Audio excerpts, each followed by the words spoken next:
What's up, everybody? This is GreyMan here on another Medical Monday. Today we're going to talk about insect bites. I know it sounds maybe irrelevant to some, but some of these insects can produce extremely harmful side effects, specifically if you're allergic to them.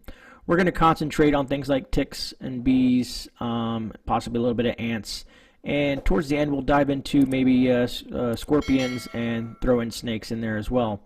And the reason we're throwing them in there is because usually this is stuff that's usually in the woodlands. If you go camping, hiking, fishing, just out having a good time, maybe for a walk or whatnot, into the wilderness. So I find this relevant, especially in a shift situation if you're out there in the woods and something happens and you know you're bugging out or getting to your bug out location or hiking or whatnot, being in that scenario. Now, first of all, let me state a disclosure. I am not a medical professional. We're just going over some informative information that may be able to assist you, tips and tricks and things like that. Please, before you do anything, research what I'm going over, dig into it. Ask a medical professional, be it doctor, nurse, paramedic, or someone who is trained in this stuff. This is just information that I'm going over with that I think might be relevant to the prepping community. That being said, let's move forward and dive into this. All right, so I think we're going to start off with bees, and we're going to go. We're going to say that you wake up one morning and you're going to go out for a hike. Hypothetically, into the woods. We're heading into the woods and enjoying life and having a good time. Hopefully, it's not during a shift event. And the thing is with the woods, it has a lot of different hidden dangers. Some of them are very tiny, like insects. And you never know when you might come across a bee's nest or something like that. I mean, bees can be in the ground, bees can be in the trees, bees can just be flying by. So let's discuss bees first. And the reason I want to pick bees is because most bees, when you get stung by a bee, wasp, hornet, or anything like that, it just feels like a sting, kind of like a small prick or something like that. Some people may not even notice and just kind of move on. But if you're one of those people that are allergic to bees, then you will notice quickly. You can notice all kinds of different things, from just the pain of the sting, the redness, the swelling, stuff like that. And then if you're allergic, you can get into anaphylactic shock, where your lymph nodes start to swell up and you can't breathe or things like that, depending on how severe it is. Hopefully, it won't get to that. And, a lot of people who are allergic to insects do have EpiPens. You can see it on the screen here. I'll put an EpiPen up. This is just kind of a basic EpiPen. I'm pretty sure you need a prescription for these, but if you have one capable or have the availability to keep one in your bug out bag, or several, would be pretty awesome. Just because someone you might be traveling with may be allergic to some sort of insect or something else, that EpiPen can help. All right, so let's go into kind of the traditional methods that bee stings can be handled. Most people use bee stings kind of treat it with a cold compress, let's say ice, wrapped up in a washcloth or a towel or a shirt or something like that. But it's basically ice, so that'll help reduce the swelling and also kind of inflammation and, dull the pain a little bit. You could also use, let's say, anti-inflammatory medications, which, over the counter, like aspirin and Motrin, Advil, all that fun stuff like that. Some people also use calamine lotion if you have that available to you. These are all things that you might want to stick in your bug out bag in regards to your little medical pack or whatever that you have stored away. And of course, make sure you look at all the dates and make sure the stuff is, still good, even though some medicines are good long after the expiration date. Sometimes people will also use antihistamines. I've noticed people use antihistamines for, like such as Benadryl. Let me see what else is out there. Yeah, Benadryl. There's creams and stuff like that, and ointments that you can also use. I'm trying to like think in my head things that I have in my med bag. But, that can, reduce itching and swelling and, redness, all kinds of different things. Or oral antihistamines, and there's also creams and stuff like that. If you have anaphylactic shock, hopefully you have your EpiPen ready. So if you're stung by a bee and you're allergic, please, let that be your first line of defense. And if you're allergic, and most people have these on hand. So quick thing with bees and some other stuff. These are some, I've noticed, you may not have access, and I've discussed this in previous videos, access to just traditional medications. And there's a lot of home remedies for bees, bee stings, and I think these are relevant as well. And the reason why I say that is because you have more access to that versus some of the over the counters if you don't have access to that, any long-term shift event or something like that. And I just kind of wanted to throw this stuff in there because I think everybody should know at least some alternate things that you can use for bee stings. Honey being one of them. Honey, can help with wound healing. Honey can help with pain, itching, and stuff like that as well. You can basically apply a small amount of honey to, let's say, the affected area. You can use, like, let's say, if you have some bandages, you can use a loose bandage or even a leaf or something like that. Another thing you can use, matter of fact, I remember my mom used it on me, is baking soda. Baking soda, you kind of like a little bit of water or something like that. Make a paste out of it, and basically baking soda, helps neutralize the bee venom inside the sting itself, or the sting area, the affected area. And it can also help reduce pain, itching, and swelling as well. Usually you want to apply a thick layer of baking soda to the affected area, you cover it, and then if you want to put like a little bandage around it, that'll also help. And you want to leave it for roughly about 15 minutes, and then reapply as needed. Another thing you can use, some of you guys may have it. I wonder if I have notes over here. I should glance at my notes here instead of just running off. No, here are my notes. Oh, I do have notes. Awesome. I got a couple, like, what is it called? Bullet points. I have apple cider vinegar up there. Apple cider vinegar, some people believe the apple cider vinegar can help use and neutralize also that bee venom. Toothpaste also works. I've learned that in a class one time. I thought was kind of interesting.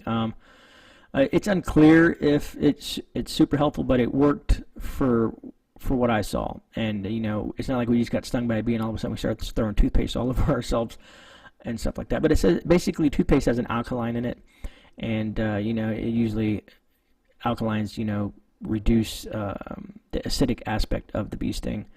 But I think toothpaste will not work, if I recall correctly, on wasp venom. So it's just something to throw in there, because usually, in your bug out bag, usually you have toiletries and things like that, and you may have toothpaste in there. Also, people that, on your food side of things, you might have meat tenderizer. Meat tenderizer has an enzyme, called, let me see if I'm going to say this right. It's P.O Papain. It's believed to break down the protein that causes pain and itching, if that helps. Papain. It's a funny word. Papain, for pain. Sorry, a little humor there. But basically with meat tenderizer, you kind of want to, let's say, 1 part meat tenderizer and 4 parts water. So you have something to mix it in. You do, let's say a teaspoon of this and then 4 teaspoons of that, and apply it to the sting, or the sting site, for up to about 30 minutes. So you kind of want to make a decent size, and just kind of put it over there. Let me see what other ways. I'm trying to think. Speaking of over-the-counter medicines, a wet aspirin. So a wet aspirin is a popular home remedy as well for bee stings. And basically, it's just like how it works in the system. You can make a kind of like a paste. You take the wet aspirin, it's kind of like and you soak it, and you put it, and you kind of rub it into that bee sting area, and it's kind of like I said, like a paste or something like that. And it also reduces pain and swelling. It's an anti-inflammatory. So I think those are pretty much some of the basic things that you can use for bee stings. I said, again, unless you are allergic, and then you have to have an EpiPen. In regards to anything, if you ever have any questions, or any signs of not being able to breathe or heavy swelling or stuff like that, you need to call 911. You need to seek medical attention from a professional. That being said, I think we've touched on bees enough. And I'm hoping some of this information is relevant to you guys. I know some of you guys may know this, but it's also not always nice to have a little refresher course or something to fall back on. And like I said, there is a lot of material out there. I tell everybody get a first aid book. I have several. I'll show one again, the one that I like myself, and it kind of gives you a brief overview of things that you can do in situations like this if you don't have it all stuck in here. Some people are good at putting things to memory and keeping it in there for long periods of time and be able to regurgitate that info back out. So now we're going to go ahead and jump into ticks. So ticks, a lot of people who are, especially hunters and hikers, are very familiar with ticks. Ticks are very nuisance, and I've only had that experience when I've gone up north. Down here, not so much. You got all kinds of different types of ticks, but ticks, everybody's familiar with ticks that cause like Lyme disease and stuff like that. Most ticks live outdoors, or unfortunately you'll find them on your pets and stuff like that, but usually they're inside. You can find it in grass, trees, shrubs, leaf piles. Basically they love people because you have blood in you, and that's what attracts ticks. And just like your feline friends or your four-legged friends, they like to jump on them as well, especially the animals out there. Let's say deers and stuff like that. Everybody's heard the word deer tick. Horses, all kinds of stuff like that. Anything that has blood in it, basically. Most tick bites are often harmless, and they say that, they don't really cause any noticeable symptoms, and but they can cause allergic reactions, and certain ticks can pass on diseases, like I said, onto humans and even the pets that they bite. They can be dangerous and deadly, basically, in certain people, if that makes sense. Some people, just boom, they burn them off or whatnot, no biggie. And be careful if you ever do that. I know people take a lighter or a cigarette butt and they get to the tick and they try to get it to back out, because you don't want to yank on the tick, because if you leave the head in there, that's what's going to cause the infection, and things can get a lot worse. Most ticks, they prefer a warm, moist area of the body. Once a tick, let me see, how do I want to say this? Once a tick lands on your body, they kind of want to migrate to those areas, be it your armpits, groin, hairline, back in here, your neck, stuff like that. And then when they find a desirable spot, they will attach themselves and bite into your skin and start drawing blood. Unlike most other bugs, ticks typically remain attached to you, to your body after they bite you. You know how bees will they'll sting you and they'll fall off or die or whatnot. But ticks will kind of remain on you, and it's weird because ticks can remain on your body for up to 10 days, and if you're not looking at yourself, checking yourself for ticks and stuff like that, you may not even know it's on you. The ticks basically gorge on your blood and then detach itself down the road and fall off. Like I said, sometimes tick bites will produce no symptoms. However, if you are allergic to a tick bite, you may experience certain things like pain, swelling at the bite site, a rash, a burning sensation, and this is all at that specific area. You can get blisters, difficulty breathing, and some severe cases, severe cases from tick bites can also develop, within usually, it could develop quickly, or it could usually several days after the tick bite. So let's think, in regards to what you should look for, it could be like a red spot, or a rash near the bite site. It could be a full body rash, neck stiffness, headaches, nausea, weaknesses, muscle joint pain, fever, chills, swollen lymph nodes. People have all these different lymph nodes on their body. Excuse me. And so you kind of want to look out, down the road for something like that, especially if you've been bitten by a tick and if you resolve the issue and you just want to keep an eye on that site where the tick was attached. Some of you guys, are very familiar with ticks and Lyme disease, and that can be very detrimental to your health. Like I said, I can go into a whole new, video in regards to Lyme disease. There's also, Colorado tick fever, Rocky Mountain spotted fever, and the list goes on.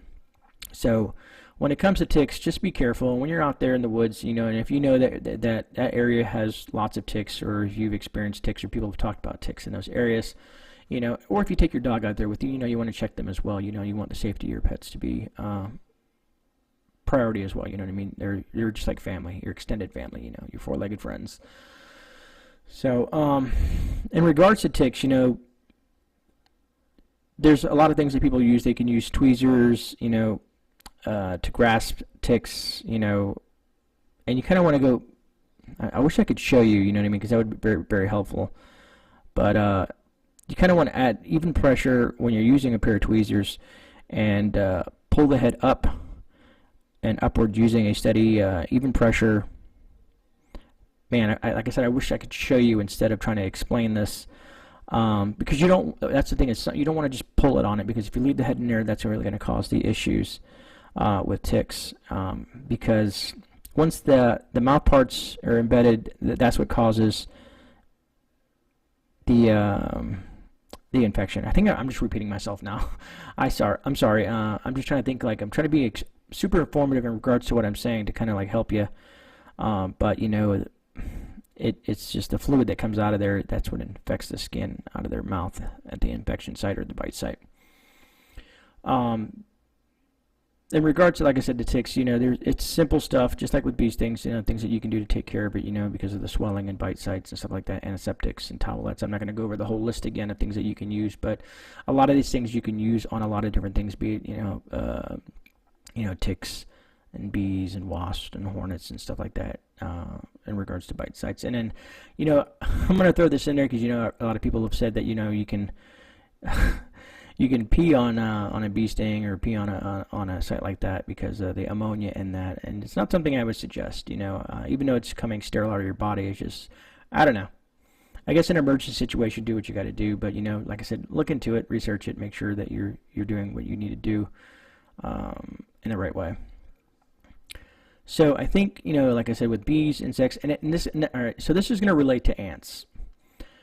Ants are very similar. Like here in Florida, we have fire ants, and fire ants can be mean and nasty, and they will run up your leg, and they will swarm you, and they will tear you up. Create lots of, you know, blisters, and man, God, it's nasty. I wish I would have thought about putting a picture. I wish I would have thought of like finding a picture of that, but it's kind of nasty, and you don't want to see that. Fire ants can be very, very harmful and painful. Most people aren't allergic to ants, but fire ants can be very nasty.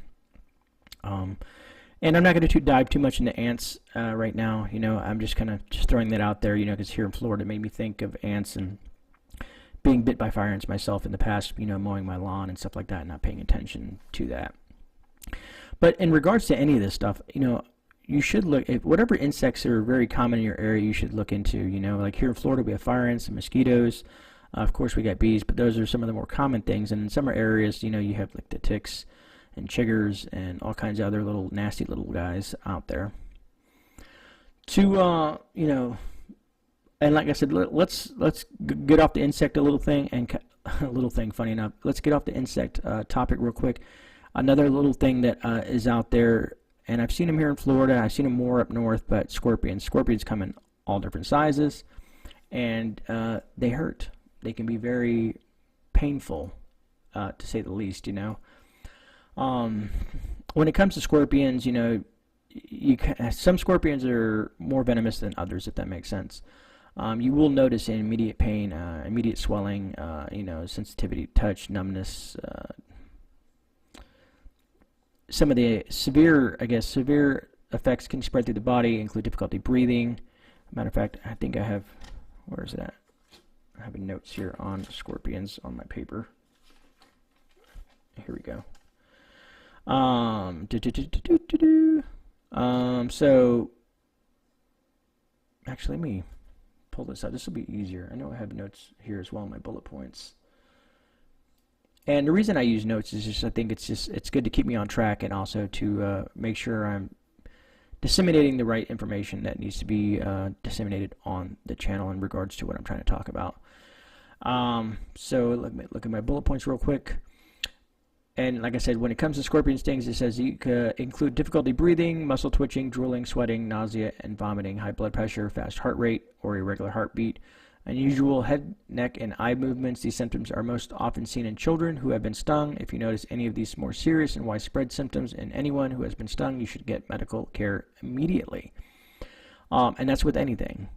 anything that is outside of your realm of knowledge or understanding is to seek medical attention immediately. Basically, with scorpion stings, you want to wash the area with soap and water. You want to do several things with that. You can also put a cool compress on the sting as well, and do it, every 10 minutes. You kind of want to swap it out because that cold compress will get warm, and then you want to put another cold compress on there, and do that every 10 minutes or so, and repeat as necessary. If stung on, let's say, on your leg or your arm or something like that, you want to keep the affected limb in a comfortable position, and definitely, I don't know if you have it on your phone. Everybody should. The poison hotline, you can find that number in most places, but I keep it on my phone. A lot of emergency numbers in an emergency context, other than 911, which is 911 is the first, but also poison control can help you, and maybe if you can identify that scorpion, it might also help.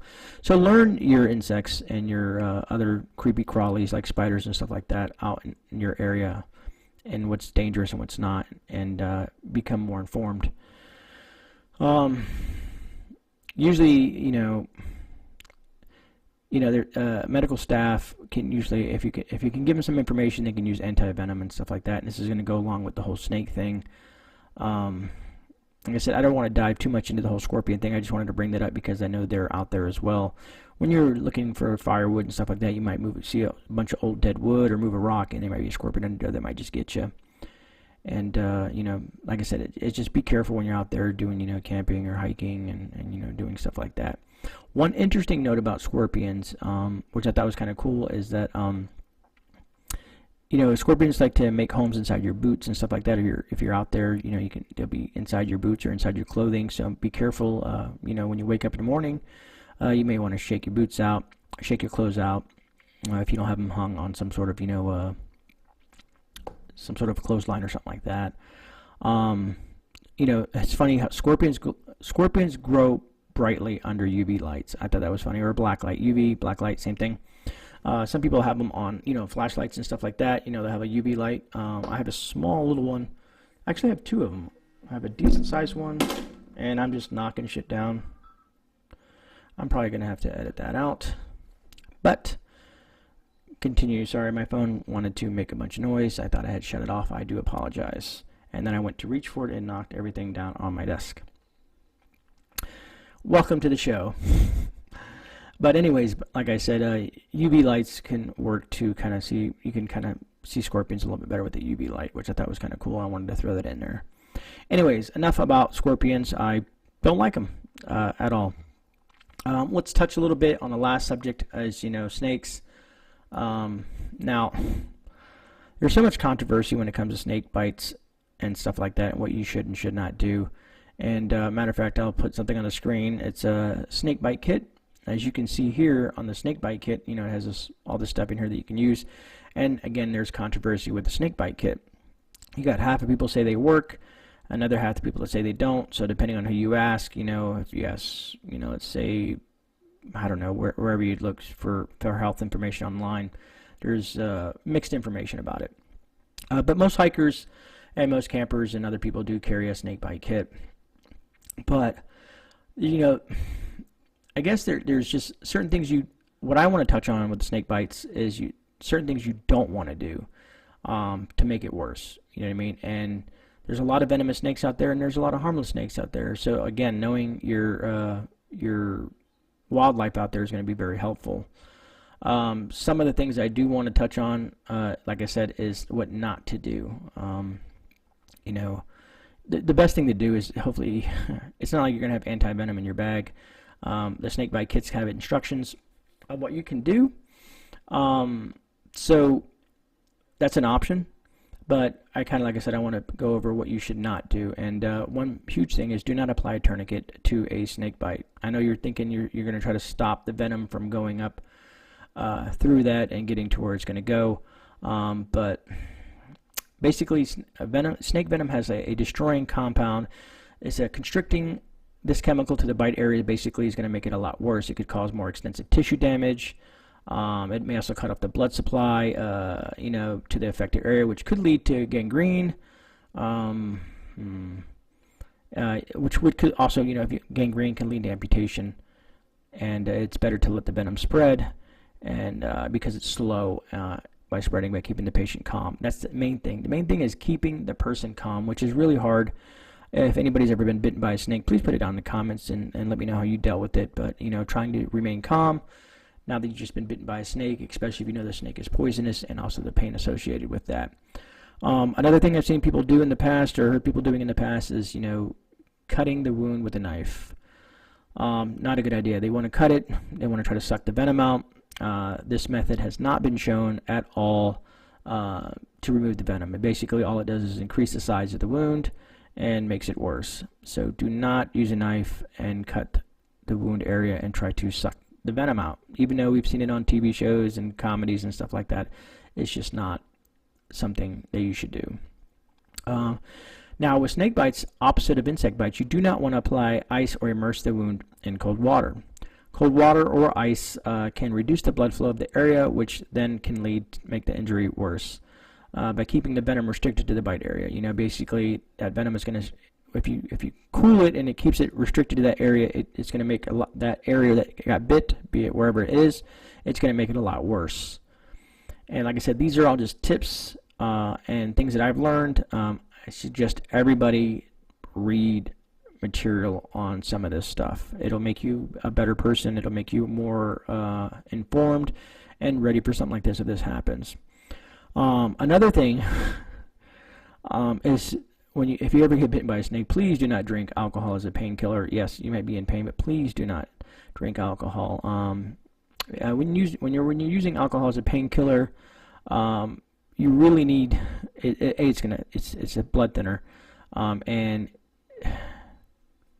you need to be alert and clear, when you're doing stuff like this, or when you're trying to help somebody and trying to keep them calm. I know people like, I'll just take a drink, I'll feel better, it'll relax me. Not the best idea, it's just not something that you should do. If you're already drinking, then, I guess it is what it is, but, it's just not the smartest thing to do. You want to be clear and alert in a situation like this and remain calm. That being said, me being a coffee drinker and the way I am, especially if I'm camping, I love drinking my coffee.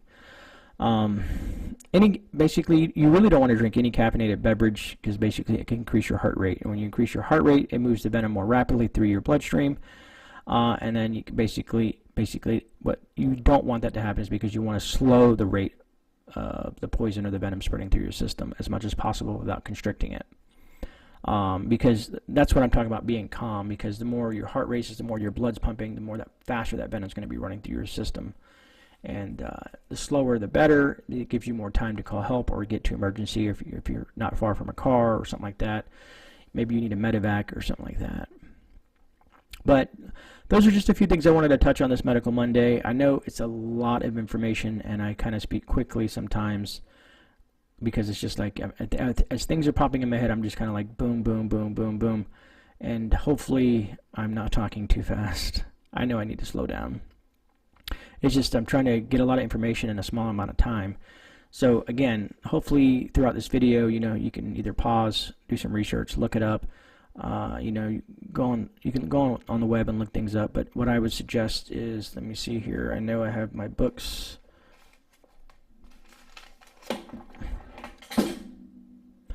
There went my webcam. But anyways, like I said, you can get a book like this. The light's going to be on there, but yeah, this book here, I don't know if you can see the top of that. This is right there, American College of Emergency Physicians. It's a great book, and I know my light is messing with that, but anyways, kind of give you an idea. Any first aid book is helpful. It's better than not having one. If you can download offline information onto your phone, thing is with your phone, if it ever does die, then you won't have access to the information unless you have backup, like bricks and stuff like that are solar powered or something to recharge that phone. But having a small book in your bag will be a lot more beneficial because, like I said, you can look up something. Let's go through here and find something that's very colorful. This is childbirth and all that stuff like that. But let's say it breaks down on having how to do a sling. Can you see? And it's very colorful, very informative, and there are stuff like that. And I think it could be very helpful to you. And this has tons of information in there, and there's some better books out there, and there's some worse books out there. But find one that works for you. Anyways, guys, this is Medical Monday, and hopefully I gave you some relative information that maybe to help you, or at least point you in the right direction as I ramble on through some of this stuff. Like I said, I just thought about it, and the reason I thought about this is we were out the other day, and a friend of mine was with me, and he got stung, and it just popped in my head like, man, I haven't done nothing about being stung, and I wanted to throw a little quick video together for you guys in regards to insect stings and stuff like that, because it happens all the time. I'm pretty sure everybody's been stung by a bee at least once in their life. Hopefully not. Maybe you got lucky. Maybe you're one of those lucky people that never been stung. Me, I have had some really bad experiences, even when I was young, just always in the woods and doing stuff. And I remember mowing the lawn with my father when I was about 12 or 13, and I ran over a hornet's nest. It was a ground hornet's nest on the ground. Had no clue. I'm just cutting the grass with him, helping him out, and all of a sudden my legs were on fire. And I looked down, and there was, hundreds of bees stinging me left and right. Luckily, I'm not allergic to it. Ironically enough, my father was, and he got stung on his hand and on his cheek, and it swelled up like a baseball or softball. It was huge, and his face was swollen, his arm was swollen, trying to protect his son, which I really appreciate, Dad. Thank you. But anyways, enough rambling.